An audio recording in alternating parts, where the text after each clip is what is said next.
Hello, I am CS Jasmine. Today we will continue further in the subject Business Environment and Law with its second chapter, that is Forms of Business Organization. But before proceeding further, I would like to request you all watching my video to please subscribe my channel, as it will come up with all the syllabus, all the topics of CS Foundation syllabus, and for the students who are going to enter in this new course, I will be there to help you. So please subscribe my channel. Today in this video, we will talk about the next form of business organization, that is partnership.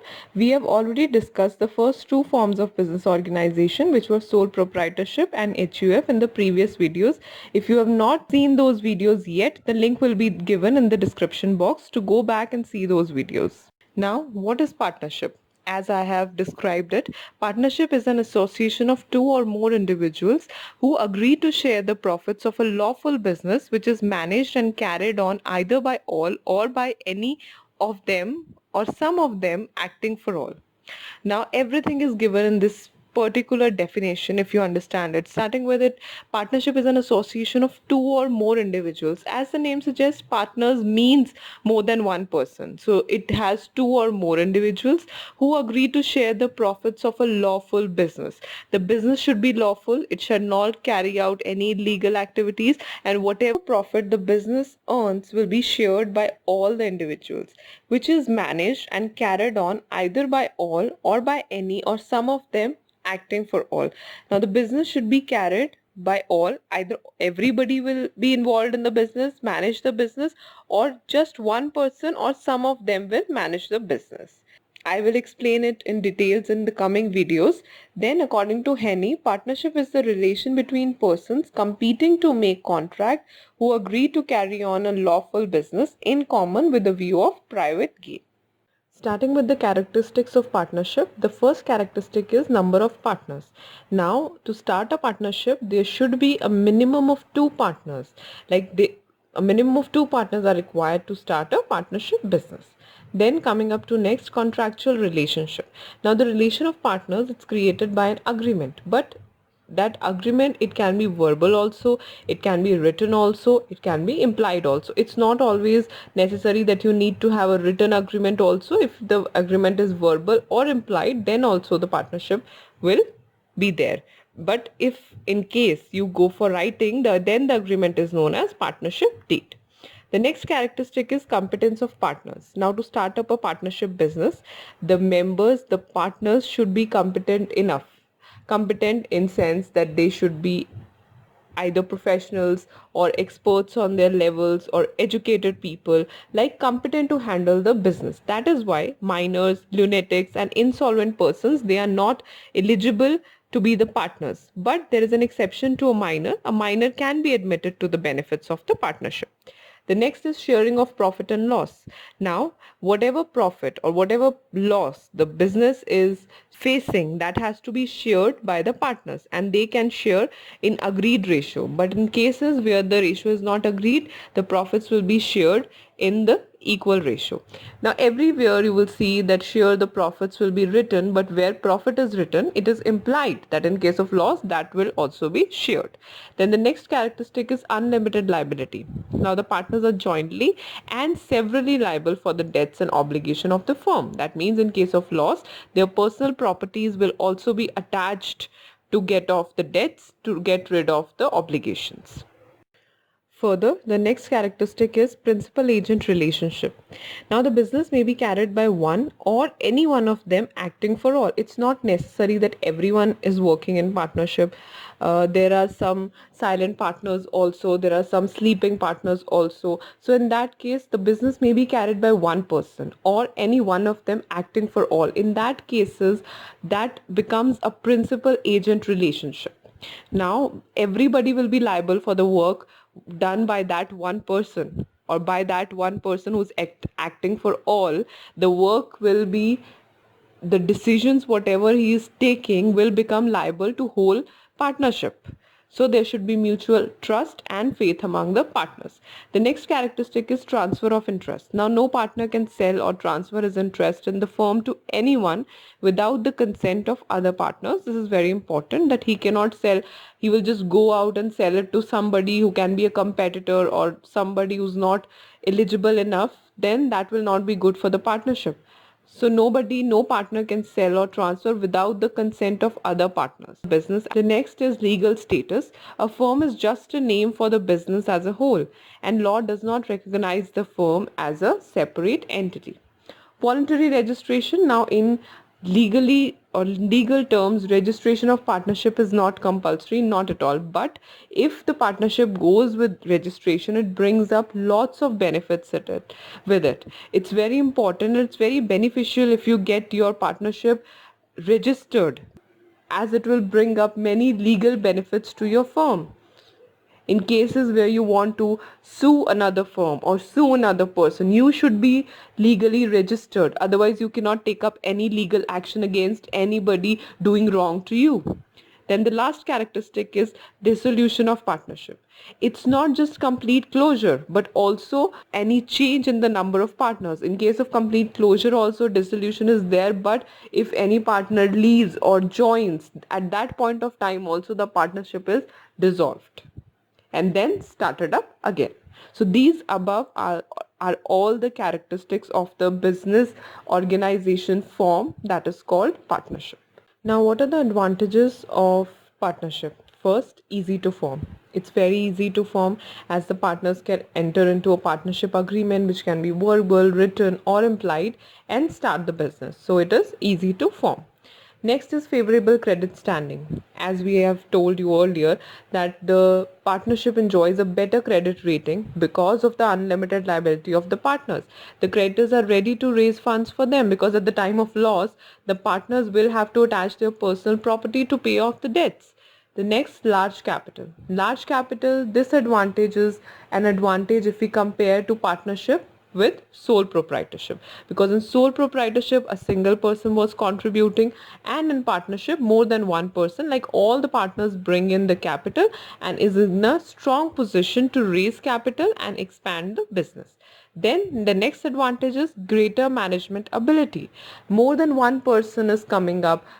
Every partner has its own professional expertise, skills. So it brings up greater management ability for the partnership. The firm can distribute the duties and responsibilities to each partner according to their efficiency, according to their skills. And division of labor and specialization can promote efficiency of the firm.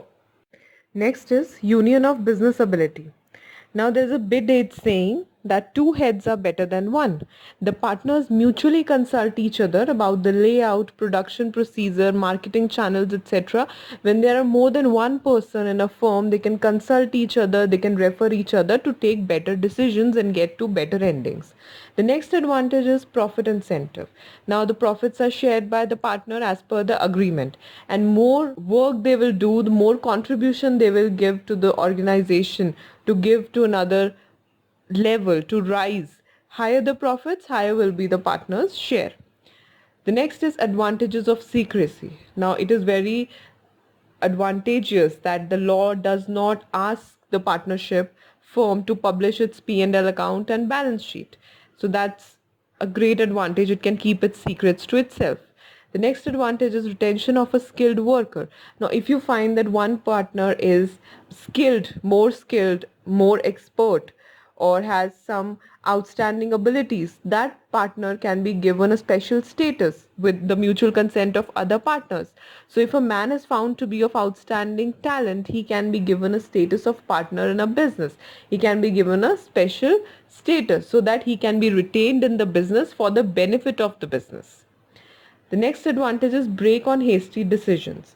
So one person is not taking up all the decisions as there was in previously in sole proprietorship or in HUF. Here all the partners are taking up the decisions. So, and also the liability of partners is unlimited. So they adopt sound practices in the conduct of business so that they can take good decisions and they don't take up any hasty decision concluding everybody and their business organization in trouble. The next advantage is special protection to minor. Now, a death or lunacy of a partner may not cause dissolution of partnership. There are certain factors where death or lunacy will not cause dissolution of the partnership. So, in that cases, his minor, the minor of that partner who is dead or who became lunate, can be admitted only to the benefits of the partnership. He will not have to do anything in the partnership, but he will be admitted to the benefits of the partnership. The next advantage is increase in the spirit of cooperation. Definitely when one or more people work together, it needs a lot of cooperation amongst each other. So the success of the firm depends upon the mutual trust and cooperation of the partners.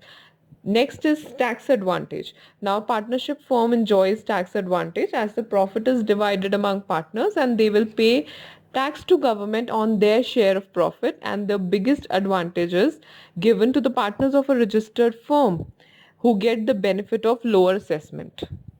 The next advantage is ease of dissolution. It's very easy to dissolve a partnership firm. It can be legally dissolved by mutual consent of the partners. Now, these all were the advantages of a partnership firm. Next, talking about the disadvantages of partnership. The first disadvantage is unlimited liability of partners. Now, the partners are personally and jointly responsible for all the debts of the firm. In case of loss, their personal properties can be attached to pay off those losses, to pay off those debts. It's the biggest disadvantage. In case the partnership doesn't works out or it faces any loss, their personal properties will be sold off. The next disadvantage is limited life of firm. Now the duration is always uncertain and it can be dissolved if a partner dies, injured, withdraws or sells his interest or due to internal differences. It is not like that it will go on and on. There could be times where the life of a firm is limited. In these above scenarios, the life of a firm is finished. The next disadvantage is frozen investment. Now it's very easy to invest the money, but it's difficult to withdraw because if one person will want to withdraw his share, the consultation of other partners is required as he cannot sell his share or transfer his share to another person without the consultation of the partners, as we have read earlier in the characteristics of partnership, that he cannot transfer his share to another person without the consultation of other partners. So this becomes a disadvantage, that the investment gets freezed. The next disadvantage is dispute among the partners. Now the partners should be like-minded, common objective, be large-hearted and have cool temperament. People who don't have anything common in them or who have clash of opinions, different types of mindsets, they cannot work in a partnership firm as partners, and there will be disputes, which is not good for the organization. The next disadvantage is possibility of misuse of resources. As the resources are jointly owned, one person is not owning it, everyone is owning it, so there can be chances that they are misused by the partners of the firm. The next disadvantage is loss of business opportunities. Now, in case of differences among partners, a delay may take place in decision making and the firm can end up losing a very good business opportunity because of the clash of opinions of two partners. The next disadvantage is divided control. As the work is divided among the partners and the control is also divided, it creates a lot of confusion. Sometimes it's not manageable among the partnership and it leads to problems for the partnership, and the lack of efficiency of partner, it can even just one partner, it can create a lot of confusion in the partnership firm and it can upset the whole structure, leading to losses. The next disadvantage is lack of public confidence. The public cannot put its confidence in the partnership firm because it's not convinced, because it does not know what is happening in the partnership firm due to lack of transparency, publicity and absence of any regulations. The next disadvantage is implied authority. Each partner binds other partners by his acts done on behalf of the firm. If one partner is doing something good, everyone else is bind. As well as if he is doing something unlawful, illegal or wrong, that will also bind other partners. And other partners can face problems because it has unlimited liability. So the implied authority is the biggest disadvantage in case of partnership. So these all above which we have studied now, they are the disadvantages of the form of organization which is called partnership.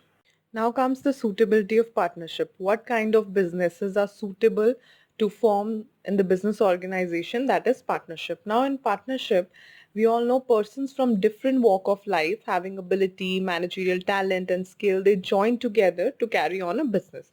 So every partner is different. Every partner brings up his own resources, his own abilities and talent with him, which increases the administrative strength of the organization, the financial resources which he brings in, skills and expertise which he has, and it reduces the risk as we have a lot of people in it. But this kind of organization is more suitable for small businesses as retail and wholesale trade, for professional services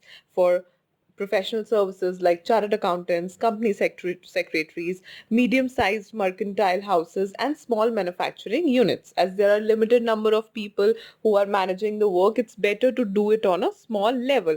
And generally, it is seen when many organizations that initially started as partnership firms and later they become more successful, more economically viable, financially attractive for the investors. When you know that investors also want to come in your business, then you cannot run the partnership firm as well, because in partnership firm only partners can invest. So for that purposes, when you want to expand your partnership firm, then in later stages it gets converted into the company where shareholders come in, investors come in, invest in the business and make it in a company. So these all things are important if you want to see which type of firm, which type of work is suitable for a partnership firm.